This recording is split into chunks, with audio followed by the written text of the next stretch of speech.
Outside Bethlehem's hospital earlier this month, Ismail Hawarjeh sat sick with grief.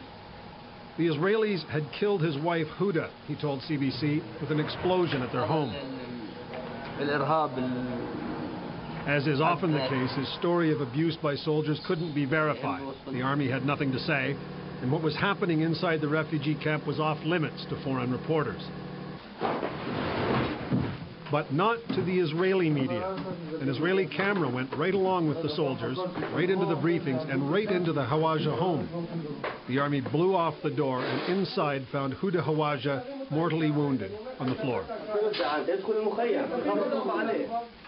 Ismail Hawarjeh clearly thought at that point his wife would live. He begged the army to let an ambulance through. There were delays. The camera captured the terror of the woman's young daughter and her brother's attempt to stop her from showing the soldiers her fear. After the mother was finally taken out, one of the soldiers spoke to the news crew. "I don't know what we're doing here," he said. "Purification, maybe. It's dirty here. I don't know why a good Hebrew boy should be here so far from his home."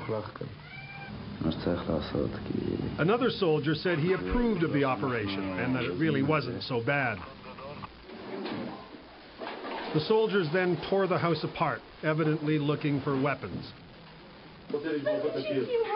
In another scene, a girl begged soldiers not to demolish her home's wall, but in vain. Soldiers commonly smash walls to get into adjacent houses. This tape was actually not supposed to be aired. The arrangement is this. All three networks here agree that if the army doesn't like what's filmed, the footage is never broadcast. In this case, the army decided this tape was too embarrassing, too damaging, so it ordered it shelved.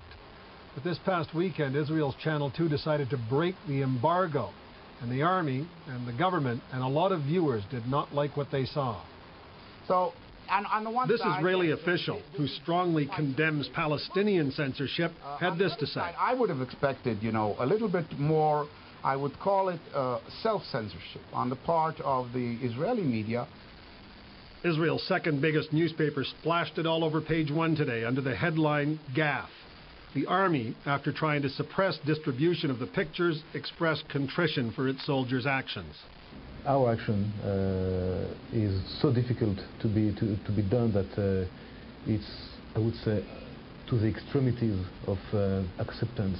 And regarding the delay in evacuating Huda Hawarjeh, the army said this. It's a mistake.